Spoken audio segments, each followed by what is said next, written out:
रात के ठीक 12:17 बजे बारिश अचानक बंद हो गई। पूरा गांव एक अजीब सन्नाटे में डूब गया। सिर्फ दूर कहीं किसी औरत के रोने की आवाज हवा में तैर रही थी। आ मुझे छोड़ दो। मायावती के हाथ कांपने लगे। उसने धीरे से राघव का हाथ पकड़ लिया। मायावती डरी हुई आवाज में, राघव, तुमने सुना? राघव ने बहादुरी दिखाने की कोशिश की। हवा होगी, डरने की जरूरत नहीं। लेकिन तभी पुरानी हवेली का मुख्य दरवाजा अपने आप चर्रर्र धीरे धीरे खुलने लगा। अंदर घना अंधेरा था।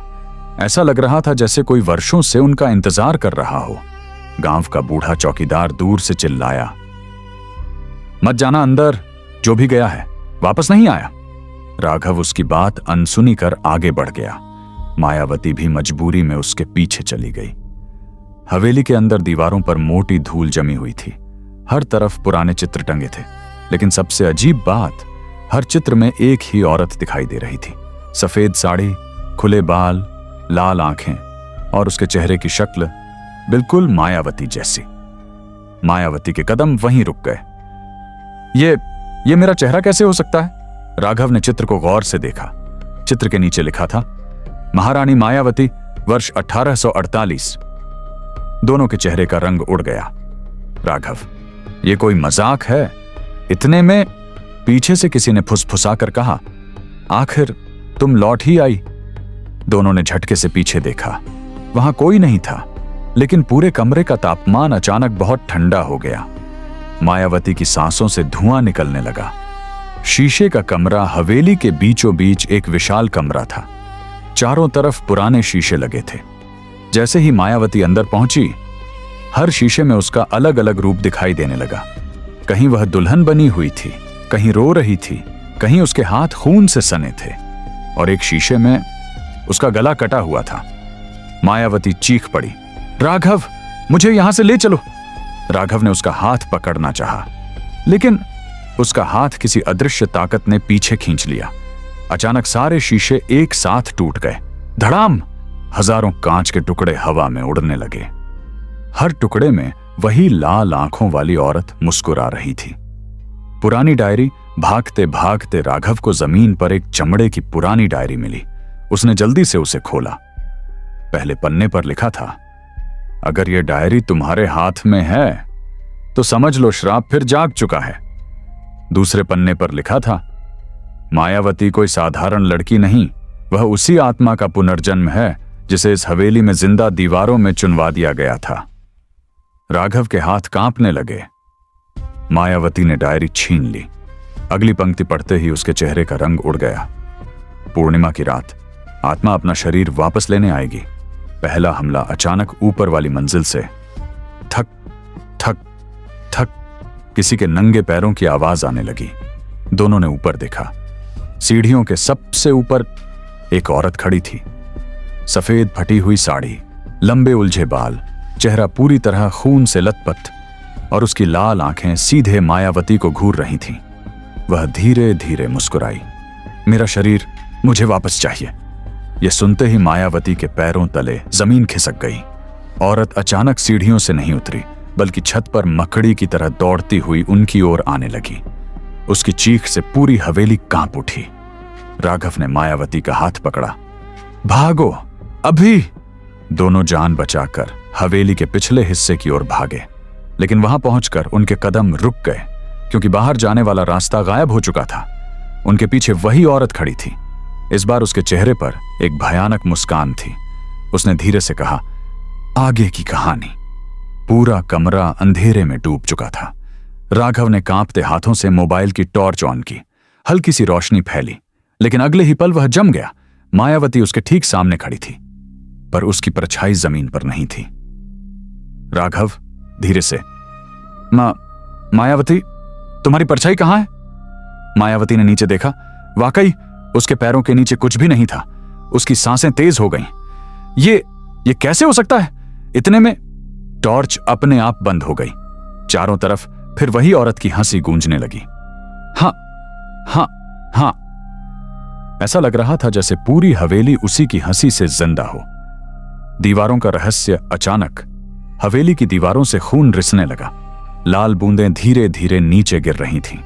मायावती डर कर पीछे हट गई, लेकिन दीवार पर खुद ब खुद शब्द बनने लगे, तुम मेरी हो, फिर भाग नहीं सकती, और आखिर में पूर्णिमा आज है।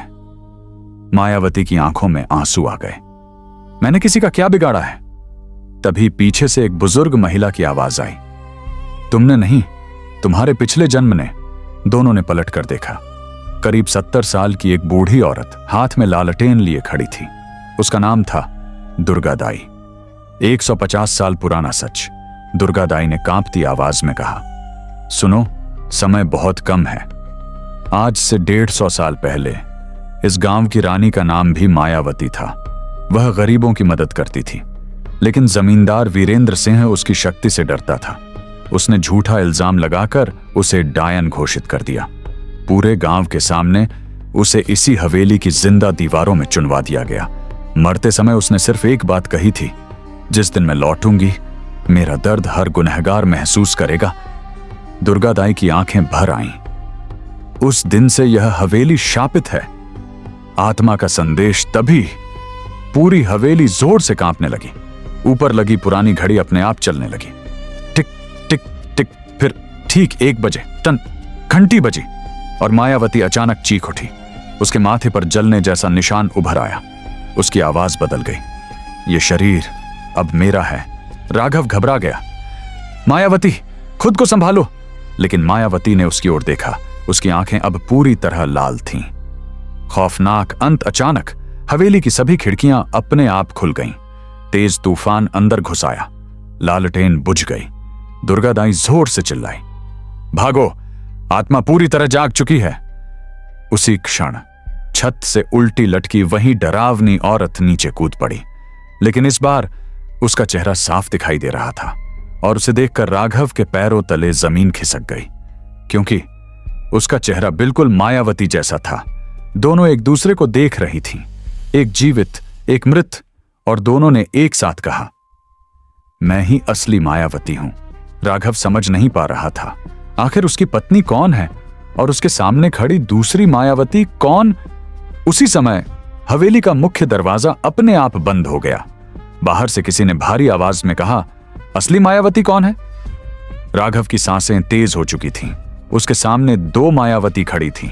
दोनों का चेहरा, आवाज, कपड़े, सब कुछ बिल्कुल एक जैसा। एक ने रोते हुए कहा, राघव, मैं तुम्हारी पत्नी हूं, इस चुड़ैल की बात मत सुनना। दूसरी ने भी उसी दर्द से कहा, राघव, मुझे पहचानो, मैं ही असली मायावती हूं। राघव का दिमाग सुन्न पड़ चुका था।